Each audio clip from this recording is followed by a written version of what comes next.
Good day and welcome to Newchip's online demo week. My name is Andrew Molchany. I'm thrilled to be hosting this panel discussion today, focused on taking a deeper look at for-profit social impact startups. My guests today are Nina Barnett, CEO and founder of Grooop.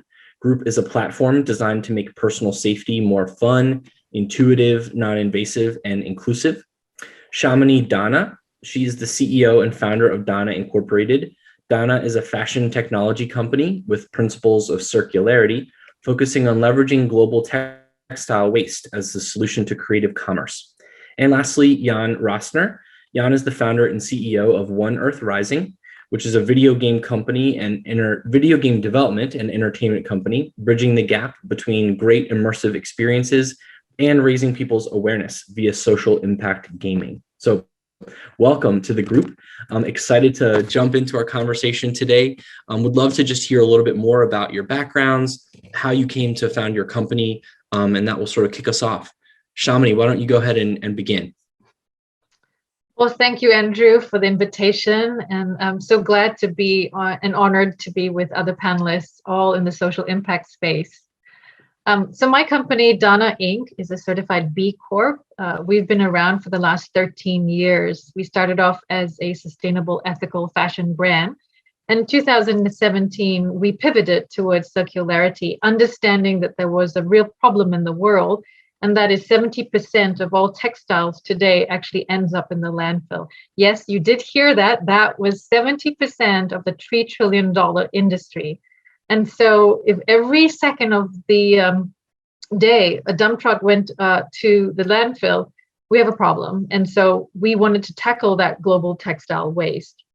Understanding that our next generation leaders are all about being the solution to climate change and social inclusion, we wanted to make it creative and actually fun.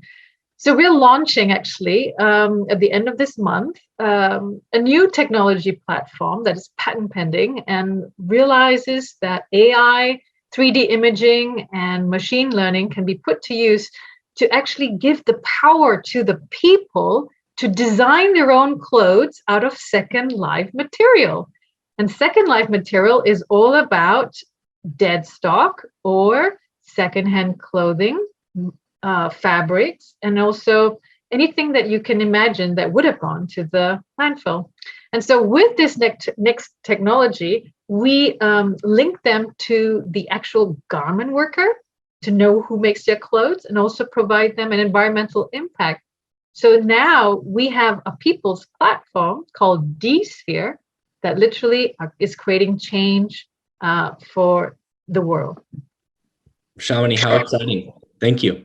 Nina, how about you?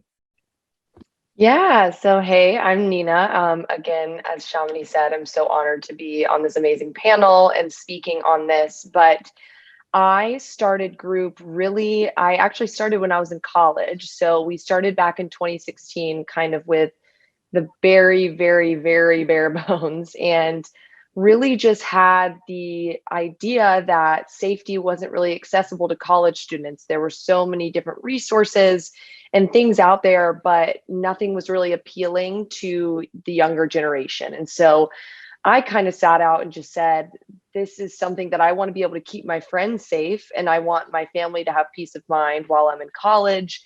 And I think, the hard truth is there is still the unfortunate statistic that 1 in 5 women are sexually assaulted during their college experience.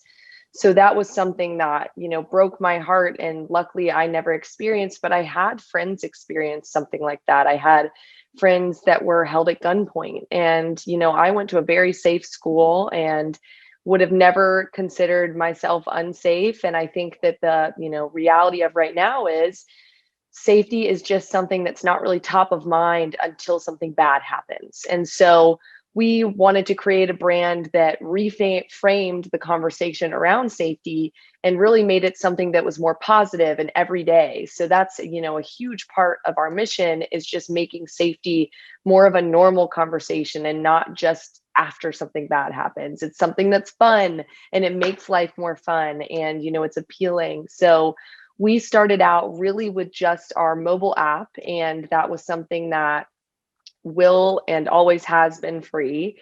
And the thinking behind it was really just to make something super easy that if college students were walking home or if family members wanted to have their kids in something that wasn't super invasive, this is what we created. So it uses a bunch of cool technology, including geofencing and a lot of ways to make sure that people don't feel like they're just being tracked all the time, but instead have something more interactive that empowers users and also helps people feel that peace of mind from their community. And so we started out with that and went global a year later to really focus on especially students traveling. And now we kind of have this whole other wing that's a big part of how we make money. That is our B2B side of things. So we work with corporations, nonprofits, universities, sports teams, really anyone that's trying to keep either their students, faculty, athlete safe. And we work with them to onboard the app. We track the analytics so that they can improve their safety. And we also offer all trainings that they're probably already looking for, things like sexual harassment prevention training, diversity inclusion training, mental health resources, all these things that can contribute to the overall well-being of an employee or a student or an athlete. We work with amazing partners that help us with that. And yeah, so it's, I guess, a little bit about us, and we're so excited to, see how it grows and see how it's actually been impacted in good ways during COVID, to just see how much it can create a community as well. So yeah, that's a little bit about us. Thank you, Nina. Powerful for sure. And Jan, how about you? Yeah, again, also thank you for having me and letting me be part of this amazing panel here with these amazing founders.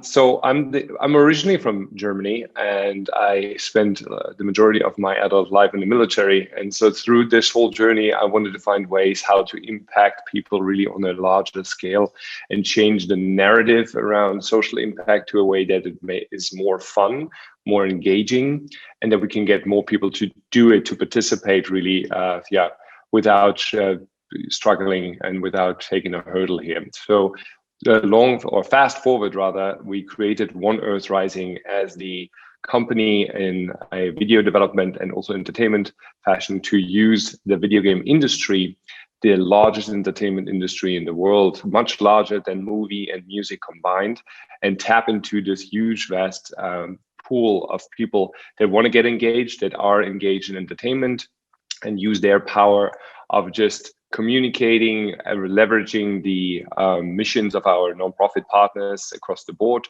and also driving funds through the games to them, but always with the gamers first in mind. So these games need to be platform agnostic, they need to be large scale, they need to be designed for a mass market so that as many people participate as possible, and then really also educate themselves about the missions our nonprofit partners are after. So our first game was supporting the disaster relief work of All Hands and Hearts, so basically rebuilding the Caribbean after the hurricanes.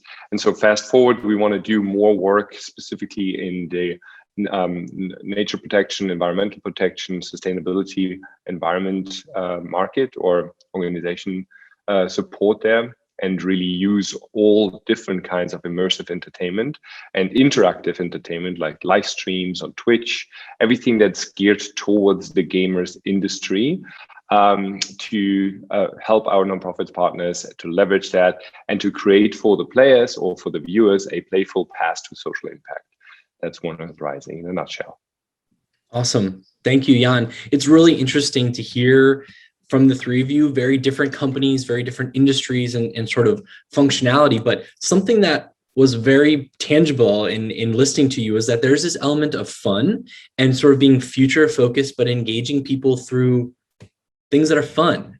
Why is that? Tell me why that's part of some of the approach that you're taking with your companies.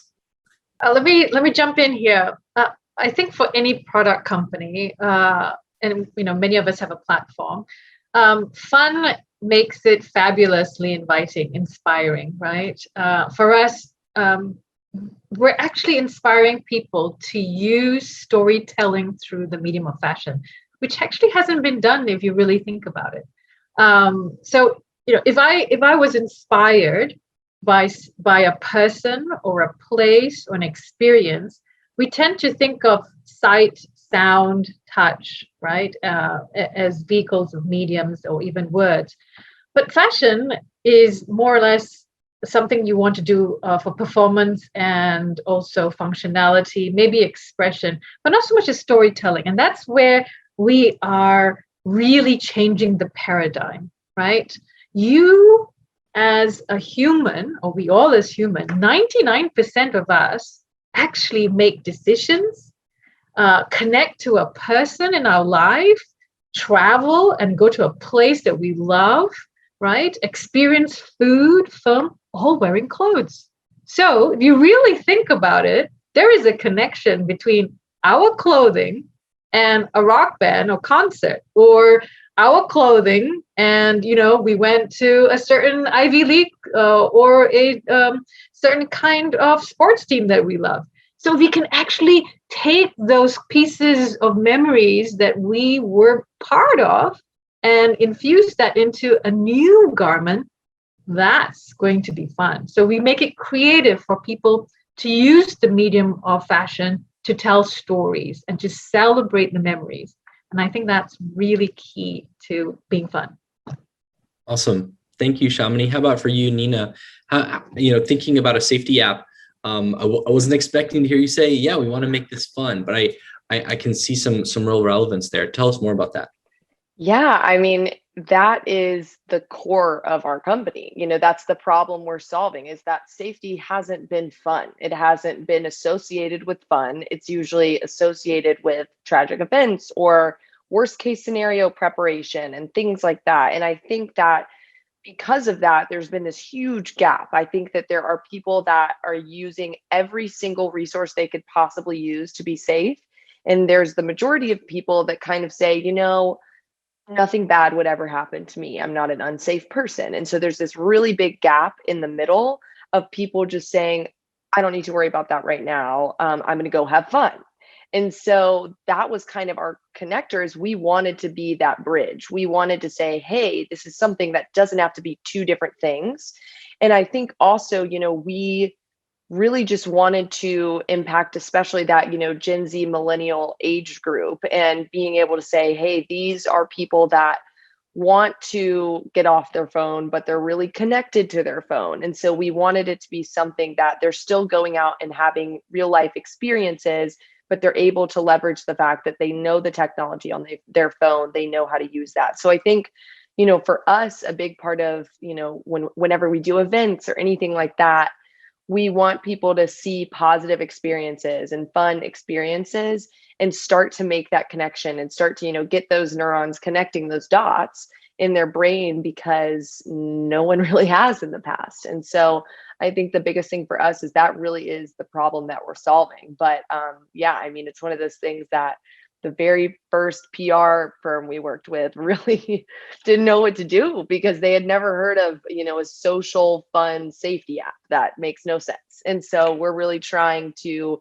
be that first app, that first brand, that first platform that kind of sets that standard and changes the conversation. And I think that's what so much of what social impact is changing the conversation. And I think for both of these other companies as well, changing that conversation and changing that viewpoint and changing our world. And it's, in small industries at, one at a time. But I think that's, the biggest part of our company is making fun be a part of doing good as well. Yeah, and it's obviously a more natural fit for a video game company, but maybe not for the organizations, or given the context of global events in which you're working. Tell us more about that. How does that fun dynamic play out for you with your stakeholders? I mean, you definitely you nailed it here. Obviously, every game, even if it's a normal game, a tabletop game, or a game on a PC, laptop, console, it needs to be fun. Otherwise, people won't play it. So that's the core element, what we are focusing on first. But then, as you said, the key element here is to transmit or translate the language and translate the mission, and elevate also the mission that our nonprofit partners have. And that's where sometimes it's a little bit more difficult. But the key is also not to lead with that. So we're drawing the line in the sand that we don't want to be educational games, but rather entertaining games where you'll be able to learn something as well. the majority, all people, I would say, we love to learn, but we hate to be taught. So there's this way when we can translate that language and can translate these missions into fun pieces of education that you just pick up by playing a game. That's where the fun part comes in. And that's where we retain those people also. If you like a game, you come back. And if you like being involved in social impact, you come back. And it's not a drag or a hurdle for you anymore. I want to dig a little bit deeper and just think about socially minded businesses in general. Given that you all have different, years of experience and in different industries, let's talk a little bit about the evolution of socially focused companies.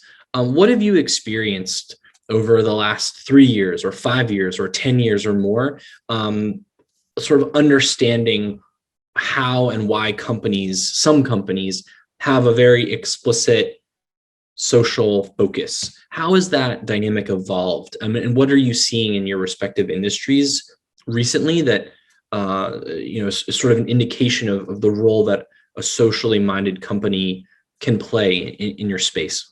I think, well, for me, 10 years ago, I was 13, so I may not be the best to answer for that question, but I think, but that being said, I remember all the brands I was consuming, and, I remember everything that I was a part of. And then when I continued into things like, starting my business and growing my business, and I think, I'm sure we can all agree in the past 12 months, I have seen a huge shift for doing social good and having some type of social good within a company. And I think that, my stance on it especially is it doesn't hurt to have social impact. But I also think that the past 3 to 5 years, you've seen more companies leading with social impact. Whereas before, I think that a lot of companies, especially in the app world, the tech world, it was more like they had a side project that they did social good, and they, donated a lot. But now you're seeing people in companies that are really trying to make their company morph into something that's social good. And so I think that especially what I've seen, as someone that's been fundraising and just by COVID and all of those different types of things, I think in the past 12 months, I've really seen more companies be born with a social mission than I have ever noticed in my personal life. But I think also, there's going to be companies that I don't think need to have a social mission, but I think just having that social good mindset and having the social impact mindset and whatever that industry is much more of what I've observed. It may not be something as concrete as solving, pollution, or, solving sexual harassment even. It might be something more of taking the company stance of, impacting the community around them. And I think that that's, definitely infiltrated a lot more tech companies, especially.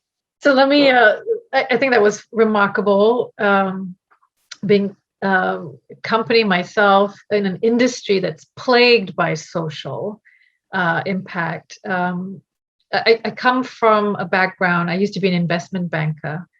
And 13 years ago, when I started Dhana, it was a pivotal time where just before that, I actually saw firsthand while I was senior vice president of a very influential bank, public bank here in the United States, traveling to India, the exploitation of children and the health, as well as the pollution impact in India. And unfortunately, around the world in the fashion space, this is still happening. It has not been alleviated. This is still happening, and there needs to be more transparency.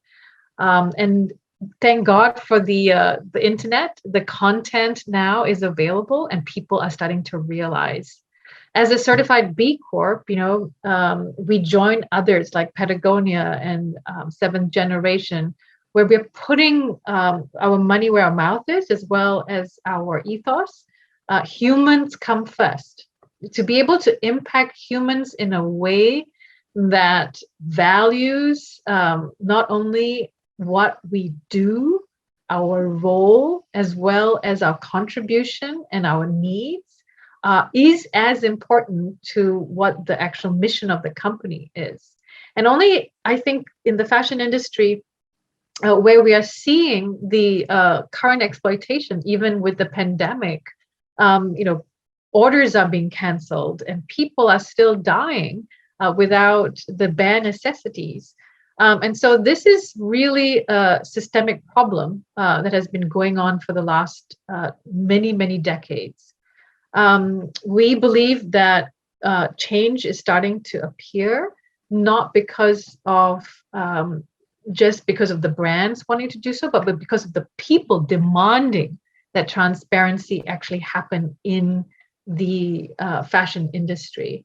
Also, in terms of the JEDI issues, right? Justice, equity, diversity, and inclusion, this has predominantly been an industry where it's very exclusive to be a owner of a fashion brand, or to have access to the media, or to be able to say what you want to say. People like myself that started off with a children's company didn't have access to the big major media companies, right?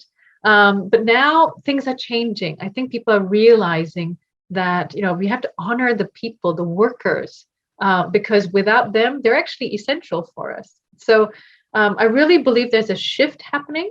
And for us, we're empowering the people to speak up and stand up and say, we demand change. And so we'll see that happening by connecting the customer to the worker. And that's actually the first of its kind you'll see.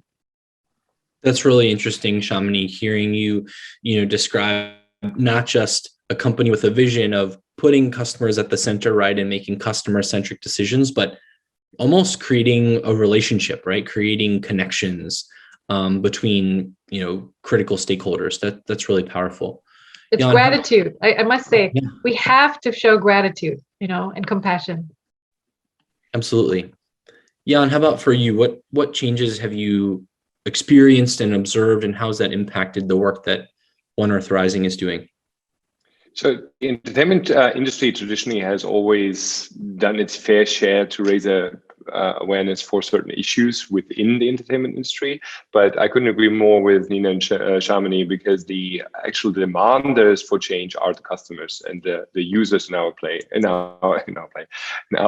case. So they are really the ones who are want to connect with brands that are really socially active. I think Nielsen brought this study out of 66% of millennials and Gen Z, who make up the majority of our user base. Also, they really want to be connected with socially active companies. They want to involve themselves. So that's where we see that change. And I personally believe, and I hope it's true, that the Wolf of Wall Streets, the Gordon Geckos, and so that these areas of the time are gone, or at least fade out. So there's a lot of change happening. When we go out and tell people what we're doing directly, really, as a company whose complete mission is focused on using video games, using interactive experiences for social good, and also to basically, to leverage the mission of our nonprofit partners there, it's still a surprise. So, the video game industry still has its fair share of issues that it's tackling with in itself. But we're on a good way. So change is on the rise. Thank you. Let's shift our focus a little bit now towards investors and the investment community.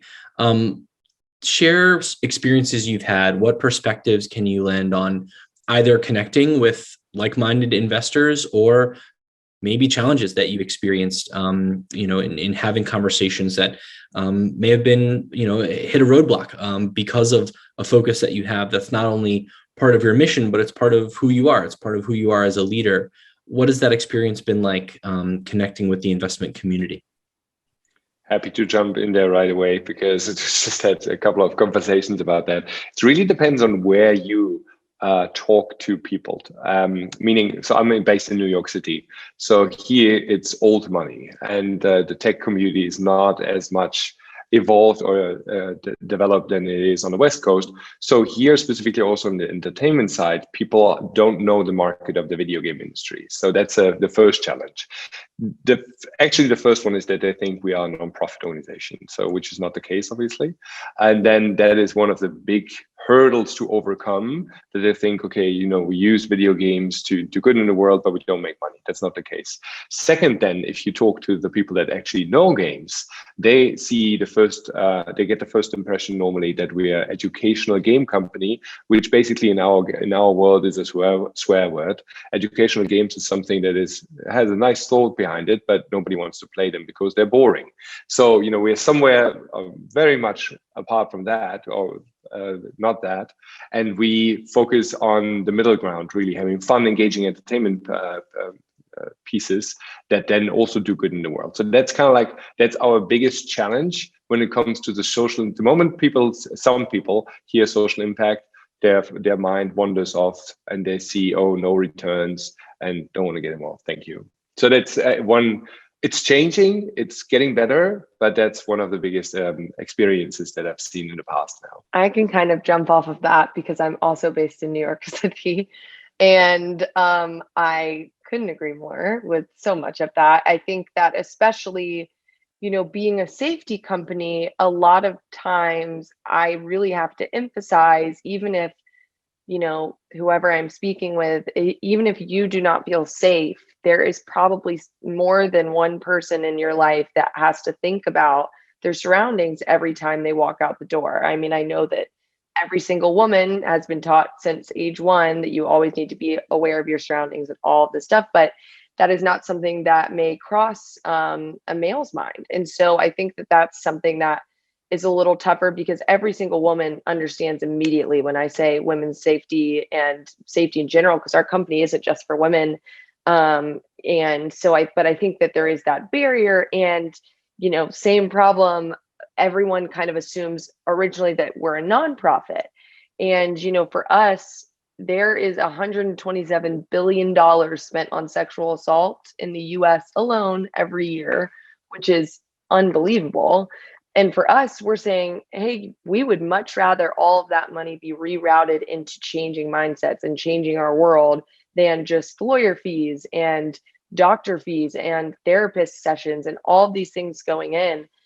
So we want to really change the way that's flowed. And, you know, I think that it takes saying how much money is in that realm to get the attention of some people, because, you know, it's a cause. No one disagrees that safety is needed. No, everyone says absolutely. There's not a single person that I talk to that disagrees with that. But I think, you know, it really becomes a lot of just really having to emphasize kind of the stats and the numbers and the money first, to be able to open that door into also how amazing is this social cause. And, you know, that is the passion behind it. But I think it's, you know, the way we set up our company, our bylaws and everything in there are all about uplifting and upholding our mission. So whether or not I get ousted at some point, whoever comes in will be upholding that mission. And so I think that that is something that, you know, we really made sure of, because that is our goal. Even though we always are also looking to make money, the goal is that we never lose sight of why we're actually doing this. So I think that that's something we really wove into the whole company and the foundation and our values, to make sure that, you know, even if we're doing super well, the mission is still upheld. But I think that, you know, with investors, it's still a hurdle. It definitely still is. And there are amazing VC firms that are all social impact, but there's not a ton of them. And so they get some great companies in there, but they're getting probably the unicorns of the social impact world. So I think that, you know, it's still a bit of a struggle. But I do think it's changing, and I've definitely had more positive conversations. And I think especially being a female founder, it's been more encouraging this past round for sure. So let me add to both Nina and John here. I'm based on the West Coast, right? You know, everyone thinks of it as being Silicon Valley, and oh, by the way, you're an ex-investment banker, you shouldn't have a problem. It's not that simple. the problem, the challenge here and is multiple, right? One, I happen to be a woman of color with no technology background in the past, right? So, and I'm launching a radically new paradigm shift in the fashion industry. It's a new innovation altogether. So the proof of concept is what everyone's waiting for, right? But the problem is, once there is the proof of concept, you'll have everybody just running for this because it's the next Apple, the next Uber, or whatever. It's the next icon. And so the seeding part is really the hardest. Even though, we are patent pending and we are launching next week, it's one of those things where the understanding of fashion, this is fashion technology, doesn't really reside here in the United States, right? A lot of fashion actually resides outside because we actually produce outside most of the time. So that's one problem. Then the second one is you're combining both, and you're actually saying that we're both a B Corp and also impact investing, right? So our challenge has always been, look, we understand the impact investing, which is, aligning our mission with the LPs of the impact investing. However, what they all want to see is proof, right? And so who is going to take the first step, right? Who's going to actually say, look, what you're investing is in the creativity of humankind, right? We're all looking to express ourselves. This platform is actually going to be the next big thing, right? The most ingenious thing that has been created using the power of technology. But also to make it fun, captivating, and solving one of the biggest issues in the world, which is global textile waste. It has a direct-to-consumer push, but more importantly, it has a B2B play too. So again, it's the chicken and egg situation that I always face, right? And having come from the investment banking world, I see that constantly, right? So it's literally now waiting for the people. Now, my whole mission now is, people, let's prove that we can make change happen. The investors will come running after that, right? So let's make this a challenge for us, because we can be the solution to climate change. So it is very challenging, but nevertheless, I do not understand why my mission on earth is here. I haven't been doing this for 13 years for nothing. So I will continue and strive. Absolutely, Shamini. I mean, it's really inspiring to hear, again, a commonality between the three of you, your perspectives and your company, that there's like this level of bravery, right? That as entrepreneurs, you have taken on. You're asking this of your customers to do something that is outside of comfort zone, or at least outside of past experience. And then it sounds like, from what you're saying, that's what you expect of investors too, right? Is that there's this alignment and this trust factor to sort of see beyond just the how and the what, but focusing on the why, and that being a real motivator for the kind of future you're trying to create. So that's really, really exciting to see, within the three of you in your work. Let's shift our focus here as we're kind of coming to a close. Back to your customers and sort of what that means, and the role that your customers play in the kind of future that you're building and wanting to see. Tell me a little bit about feedback that you've heard from customers, and how is that feedback impacting your strategy, what you're building? Several of you are launching new initiatives in the coming days and weeks. What role do your customers play in helping you evolve, helping you grow, and why is that particularly important for you, for your companies? For us, customers are sick and tired of this problem, which is fast fashion, and they want to do something about it. There is urgency. We're the 10% of all carbon emissions actually in the world is created by fashion, right? And it's a $3 trillion industry. I mean, it's been around forever, and yet we still have a growing problem. And so we're listening attentively, acutely to what they want. They want to enable themselves to have technology. And so we're really keen on leveraging exponential technology to level out the playing field. so that not only brands are the next entities to provide goods and services, but actually customers using our platform can be the next brand, because we can digitize and we can actually personalize clothing that they now become the next brand. So what is this happening? This is democratizing fashion industry, right? And then the second one is using technology to slow down, to pause to what really is valuable. And so the ability now to use digital in a whole different way. NFTs are coming about, the whole entire augmented reality, right? We can start expressing ourselves, and gamification. So, we're seeing the convergence now between gaming and the fashion industry. It's all coming together, which I think is the most exciting thing, that we can collaborate on several different fronts. So you can actually have a game going on, and we can say, hey, let's go and get some designers and put some really interesting models onto it, and then we can collaborate and make this happen. So I really believe there is a confluence going on here, and also really sort of like a cross-industry collaboration as well. So the customers are becoming a lot more savvy. They definitely understand the urgency, and boy, God, do they want to be the solution to the change in climate as well as social inclusion.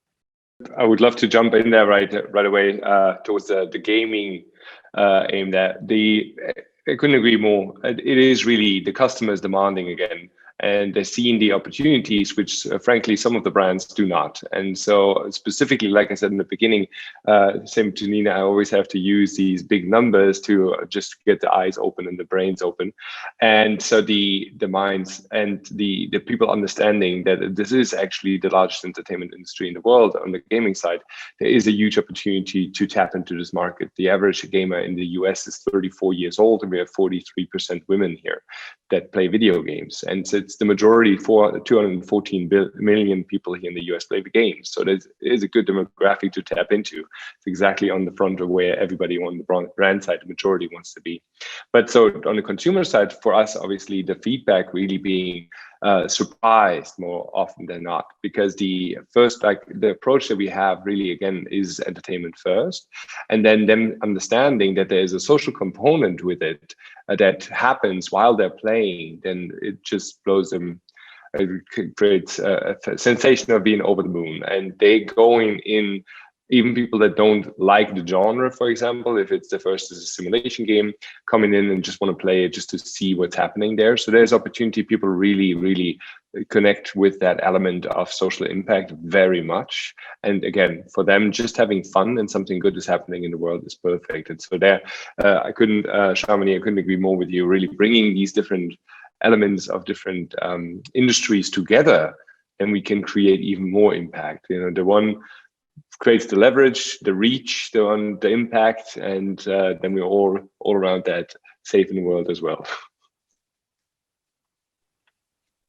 Thank you, Jan. Yeah. How about for you, Nina?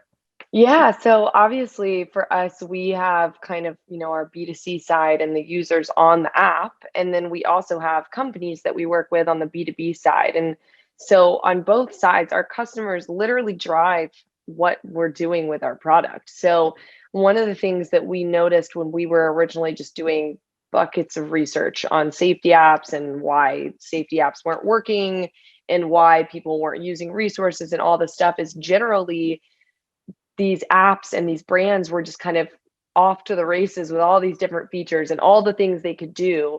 And most users dropped off because they didn't need all those things. They just wanted to stay safe. And so for us, that learning that on its own drove how we developed the first, test of the product and the first test of the app. And so for us, it's one of those things where obviously you can't track a bad situation that would have happened, which, makes it a little tough in terms of being able to measure direct impact. But we have people writing in saying, hey, I think I could have experienced a tragedy last night, or I, really was in a situation where I felt very uncomfortable, and thank goodness I had this. And obviously we have no idea what would have happened, but we know that this person woke up the next morning and they were still themselves. And, and then I think that that's always been something for us, is just hearing one person will email us. And we had a thing on our website for a really long time that said, tell us your story. And that was something that we would have women, men, people all over the world writing in, just saying, hey, this is so important to me, because even though nothing bad happened, I felt so much better the next day knowing that I had this. And so I think that that's something that we, always just measure the impact from that user feedback directly from the app. And then kind of on the business side of things, obviously, I mean, we change that all the time just based on what is needed for these companies. I mean, that was something that, we had always had a focus on: sexual harassment prevention training, diversity inclusion training. And I'm someone that has a huge focus on mental health. And we ended up doing a whole webinar series on mental health in the workplace. And now mental health is so big after this pandemic. So, or during, so whatever we're in this weird in between. But it's something that now mental health is a huge facet of our company, because all of these companies are now saying, hey, we need to create a community again, but we also need to cater to everyone's needs one-on-one. And so that's something that we're saying, okay, great. We will create that community digitally, but also bring people back into your office, or, have people feel comfortable if they're at a lower capacity, or if they're working at a brick and mortar store. And so I think that our customers drive so much of what we do, and, customer experience is a huge part of what we do. And, there was an amazing training that I went through with another woman, and she was really just talking about, are you someone that needs to delight your customer? Are you someone that needs to hold their hand through the onboarding and all this stuff? And for us, it's the biggest part of it is that someone has the most amazing experience, because then safety is an amazing experience for them. And so our customers drive everything. And I think that, we get to see the impact of working with a nonprofit that's, helping sexually harassed individuals, or helping people getting out of the human trafficking trade. And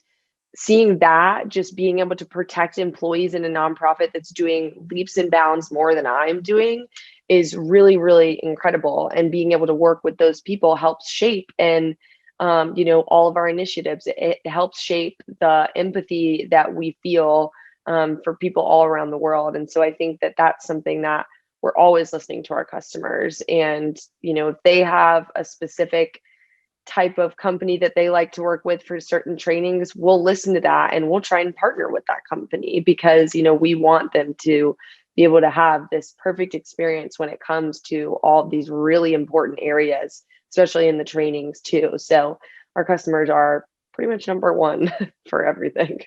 It's just so great to hear from each of you that, you're paying close attention, not just to customer trends and customer behavior, but it sounds like customer identity is really an important part of the work that you're doing. Not because you're trying to shape that, but because you're trying to be driven by that understanding that your customers have of themselves, of their needs, and their priorities. So that's really, really powerful. Thank you so much, Nina and Shamini and Jan, for your time, your ideas and openness, and for the perspectives that you shared in our discussion today. It's truly interesting, and we look forward to hearing more from you in the future. For our audience, if you enjoyed today's conversation, I highly encourage you to tune in to more of Newchip's online demo week and to check out our other panel conversations as well. I'm Andrew Molchany with the Newchip Accelerator, and happy venturing.